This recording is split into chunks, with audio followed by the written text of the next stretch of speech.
변칙개체로부터 세상을 지키기 위해서라면 어떤 복잡한 격리 절차라도 개의치 않고 실행하는 재단. 어떤 상황에서도 재단의 제1순위 목표는 인류와 세상의 안전을 수호하는 것이기 때문인데요. 그런데 이렇듯 재단이 가진 너무나도 확고한 목표 탓에 가끔은 이건 좀 심한데라는 생각이 절로 드는 아주 끔찍한 격리 절차가 만들어지는 경우도 있다고 합니다. 그것도 여러분들이 무엇을 상상하든 그 이상의 수준으로 말이죠. 오늘은 가장 끔찍한 격리 절차가 적용 중인 개체 탑3에 대해서 알아보도록 하죠. 꽤나 넓은 격리실 안 침대에서 자고 있는 한 명의 소녀.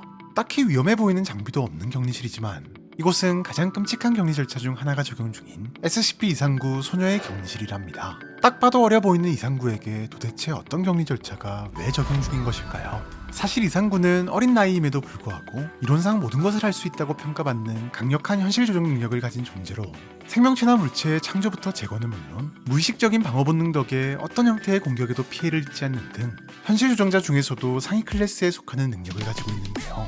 물론 아직까지는 나이가 어려서인지 시야가 닿는 근처 환경에만 영향을 끼칠 수 있다는 명확한 한계가 있었기에 처음만 해도 그저 스스로를 마녀라고 인식하게 만들어 박사들이 가르쳐준 마법 주문만 사용하도록 능력을 제한해왔답니다. 하지만 시간이 갈수록 이상구가 스스로의 능력을 알아채는 것은 시간 문제였고 실제로 산타클로스 이야기를 듣고는 진짜로 산타클로스를 만들어버리는 등 능력을 제어하지 못하는 상황이 종종 벌어지면서 자연스레 박사들의 불안감은 커질 수밖에 없었는데요. 네, 이상구 스스로도 제어하지 못하는 데다 박사들도 막을 길이 없는 강력한 능력이 세상에 어떤 위협을 가져올지는 감히 상상조차도 할 수 없었기 때문이랍니다. 결국 박사들은 연구를 통해 의식이 없는 상태에서는 이상구의 능력이 발현되지 않는다는 것을 알아낼 수 있었고 펜토바르비탈이라는 약물과 특수물질을 섞어 만든 액체를 투여시킴으로써 영원히 깨지 않는 잠에 빠져 지내도록 만든 것인데요. 네, 직접적인 해를 가하는 것은 아니라고 해도 하고 싶은 것도 보고 싶은 것도 가장 많을 시기에 시간이 어떻게 흘러가는지도 알 수 없는 상태로 꿈속의 삶을 살아갈 수밖에 없는 너무나도 가혹한 격리 절차인 것이랍니다. 현재 재단에게는 이상구를 깨울 계획 따위는 존재하지 않으며 오히려 누구든 깨우려 시도한다면 즉시 제거하는 것이 허가되어 있다고 하네요. SCP 세계관에서 가장 불쌍한 존재라고 하면 떠오르는 몇몇 존재들. 하지만 그 중에서도 가장 불쌍한 존재라면 단연 D계급을 뽑을 수 있을 것 같은데요. 물론 극악무도한 사형수가 대부분이라고는 하나 박사들에 의해 도구보다도 못한 취급을 받으며 한참을 이리저리 굴려지다 결국엔 죽어나가는 것을 보면 가끔은 안타까운 마음이 들기도 한답니다. 그런데 이런 D계급을 죽어서도 괴롭히려다 만들어진 세상 끔찍한 격리 절차가 있다고 하는데요. SCP-2419 눈놈들의 격리 절차입니다. 원래 이곳은 D계급의 시체를 소각하던 장소로 실험에 사용되다 목숨을 잃은 수많은 D계급이 최종적으로 모여드는 곳 그 이상도 이하도 아니었는데요. 하지만 어느 날 한 가지 끔찍한 연구가 시작되며 상황은 달라졌답니다. 한 박사가 연구 도중 인간의 뇌 속에 남아있는 기억의 찌꺼기를 활용해 훌륭한 기억 수거제를 만들 수 있다는 사실을 알아냈기 때문인데요. 다만 이를 위해서는 죽은 지 얼마 되지 않은 사람 혹은 아직 죽지 않은 사람의 기억을 끓여 찌꺼기를 정제하는 작업이 필요했고 우리의 박사들은 한치의 고민도 없이 D계급 소각로로 눈을 돌린답니다. 하지만 뭐가 잘못된 건지 어느 순간부터인가 정제 과정에서 변칙적 재생 능력으로 절대 죽지 않는 D계급이 생겨나기 시작했고 녀석들은 삶에 대한 집착 때문인지 아니면 억울하게 죽었다는 분노 때문인지 공격적인 성향을 보이며 계속해서 소각로를 탈출하려 했는데요.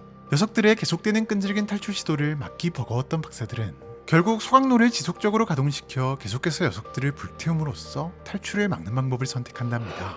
네, 박사들의 끔찍한 욕심으로 인해 만들어진 변칙적 존재를 격리하기 위해 또 하나의 끔찍한 방법을 사용할 수밖에 없는 아이러니한 상황이라고 하네요. 가장 끔찍한 격리 절차 혹은 최악의 격리 절차 하면 요원들 사이에서도 절대 빠지지 않고 언급되는 절차가 있으니 바로 O5조차도 직접 인정한 끔찍한 격리 절차인 SCP-231에게 적용 중인 110 몬톡 절차입니다. 몬톡 절차는 231이 속박되어 있는 침대가 위치한 중앙격리실로 연결된 6개의 격리실에서 D계급이 투입되며 시작되는데요. 여기서 중요한 건 6명의 D계급 모두가 특정 범죄 전력이 있는 자들로만 특별히 선별되었다는 것이랍니다. 물론 재단은 그 어떤 경로로도 231의 격리실에서 구체적으로 무슨 일이 일어나는지에 대해서는 절대 공개하지 않고 있지만 알게 모르게 퍼진 몇 가지 소문만 봐도 아주 끔찍한 일이 벌어지고 있다는 것쯤은 충분히 알 수 있는데요. 먼저 몬톡 절차의 감독 및 관리에 참여하는 요원들은 온갖 정신감정 및 복종 테스트를 거쳐 재단을 위해서라면 무슨 일이든 복종할 수 있다는 것이 검증된 자들로만 선별되지만 이들조차도 231의 격리 절차를 있는 그대로 지켜보는 것이 버거워 소리만큼은 끄고 감시를 진행할 정도이며 가끔은 배신자가 되면서까지 231을 구출하려는 요원들이 생길 정도랍니다. 네, 감히 상상도 할 수 없는 엄청난 격리 절차인 것이 분명해 보이는데, 그렇다면 과연 무엇 때문에 231에게 이런 격리 절차가 적용되고 있는 걸까? 그것은 바로 231의 뱃속에 있는 무언가의 탄생을 막기 위함으로 231과 함께 확보한 여러 자료들과 박사들의 연구에 따르면 231이 잉태 중인 존재가 탄생하는 순간 세상은 멸망을 맞이하게 되는데, 현재까지 밝혀진 바 녀석의 탄생을 막을 유일한 방법은 231로 하여금 특정한 감정적 반응을 이끌어내는 것이기 때문이랍니다. 즉 비록 231 개인에겐 끔찍한 일이라고 할지라도 세상을 위해선 꼭 필요한 일이기에 재단은 최소 하루에 한 번 원독 절차를 시행 중이며, 최근 들어서는 반복되는 절차에 231의 반응이 점점 무뎌지자 기억 소거를 통해 반응을 초기화시키는 미친 방법까지 사용하는 탓에 몇몇 요원들은 원독 절차에 참여한 자신을 환멸하며 스스로 목숨을 끊는 경우도 발생하고 있다고 하네요.